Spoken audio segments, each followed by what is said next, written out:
నమస్తే welcome to plus TV Telangana. ప్రస్తుతం మనతో పాటు లక్ష్మీ శ్రావణి అక్కగా ఉన్నారు. జాగృతి నాయకురాలు మరియు బీసీల కోసం ఎన్నో రోజులుగా పోరాటం చేస్తున్నటువంటి వ్యక్తి. అక్క చూడండి, పెద్ద ఎత్తున కూడా వెలుగుమట్టలో ప్రజలు ఇప్పటికీ కూడా ఆర్తనాదాలు వినిపిస్తూ ఉన్నాయి. ఎన్నో లక్షలు పోగు చేసి అప్పులు చేసి కట్టుకున్న ఇల్లు మొత్తం వాళ్ళ కళ్ళ ఎదుటే కూల్చేస్తున్న పరిస్థితి. ఎందుకు కనీసం అక్కడ ముగ్గురు మంత్రులు ఉన్నారు, కనీసం సీఎం రేవంత్ రెడ్డి కనీసం స్పందించకపోవడం ఎట్లా చూస్తారు? కనీసం వాళ్ళు ఎవరికి చెవులు వినిపించట్లేదు, కళ్ళు కనిపించట్లేదండి. మాట్లాడొద్దు కూడా అనుకుంటున్నారేమో గాంధీజీ ముగ్గురు కోతుల్లాగా. ఈ మాట నేను ఒక చదువుకున్న అమ్మాయిగా వాళ్ళని అనొద్దు. బట్ ఇంత అన్యాయం జరుగుతుంది, చిన్న కంప్లైంట్తో ఒక మిస్సింగ్ కేసులోనే వెళ్తున్నారు ఎవరైనా అన్నప్పుడే పోలీసులు అంత ఈజీగా రియాక్ట్ అవుతారు. 750 కుటుంబాలను రోడ్డు పాలు చేసి రాత్రికి రాత్రి ఉండలేని స్థలానికి వాళ్ళని షిఫ్ట్ చేయడం అంటే ఇది అన్యాయం. కొన్ని ఏళ్ల నుంచి వాళ్ళు అక్కడ అడ్జస్ట్ అవుతున్నారు. అక్కడ పవర్ లేదు, నీళ్లు లేవు, ఏ సదుపాయాలు లేకున్నా వాళ్ళు ఇంకొక దగ్గరికి మూవ్ అవ్వలేరు. వాళ్ళ దగ్గర అంటే ఇప్పుడున్న మంత్రివర్గం దగ్గర ఉన్నన్ని డబ్బులు లేవు కాబట్టి వాళ్ళు వాళ్ళ జీవితాల కోసం ఫైట్ చేస్తున్నారు. జీవితాల కోసం ఫైట్ చేస్తూ రోజు తరబడి వాళ్ళు బతుకుతూ ఉండి పిల్లల్ని చదువుకుంటున్న వాళ్ళ దగ్గర నుంచి భూమి లాక్కున్నారంటే వాళ్ళు ఎంత బెగ్గర్స్ కంటే హీనం అని నేనంట. వాళ్ళే రియల్ బెగ్గర్స్ ఆఫ్ తెలంగాణ.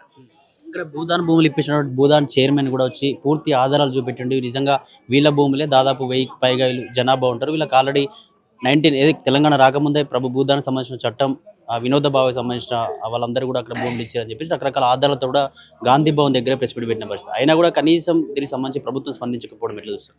ఈ ప్రభుత్వం అదే ఇందాక అన్నది, చెవులు వినిపించట్లేదేమో, కళ్ళు కనిపించట్లేదేమో. ఎందుకన్నా అంటే చిన్న సమస్యకి ఇప్పుడు నువ్వు కానీ నేను కానీ రియాక్ట్ అవుతాం. మన కళ్ళ ముందర ఎవరికైనా రోడ్డు మీద చిన్న అన్యాయం జరిగినా వాళ్ళ కింద పడ్డా కానీ మన పనులన్నీ పక్కన పెట్టుకొని ఫస్ట్ అదే పని చేస్తాం. ఇవాళ రేవంత్ రెడ్డి గారికి అన్ని మ్యారేజెస్కి వెళ్ళడానికి, పెద్ద పెద్ద ఇంట్లో మంత్రివర్గాల వారి పేరెంటాలకు వెళ్ళడానికి టైం ఉంది. ఇప్పుడు భూదాన్ దగ్గరికి వెళ్ళడానికి టైం లేదు, మొన్న నాగర్ కర్నూలు ఇష్యూలో వెళ్ళడానికి టైం లేదు. ఇలా రోజుకొక డిస్ట్రిక్ట్ లో ప్రాబ్లం వస్తుంది, రోజుకొక కుటుంబం రోడ్డు మీద పడుతుంది. వీళ్ళు ఎలాంటి ప్రజా పరిపాలన చేస్తున్నారో నాకైతే అర్థమైతలేదు.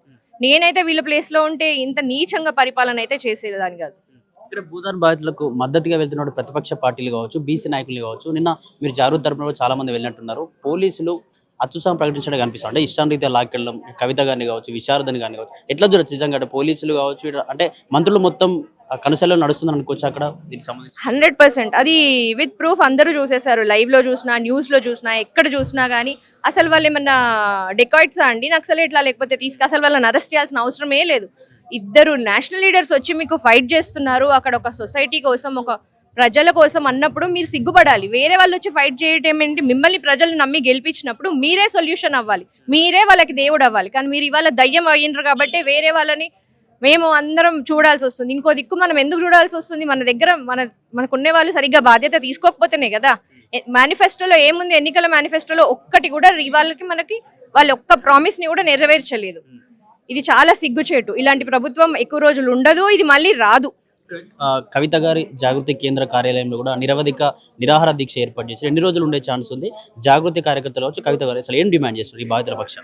100% అన్యాయం మొత్తం ఎక్కడికక్కడ న్యాయం జరిగే వరకు ప్రజలకి, స్పెషలీ ఈ ఖమ్మం జిల్లాలో ప్రజలకి అందరికీ ఇమ్మీడియట్ గా పట్టాలు ఇచ్చే వరకు మాత్రం ఈ దీక్ష విరమణ జరగదు.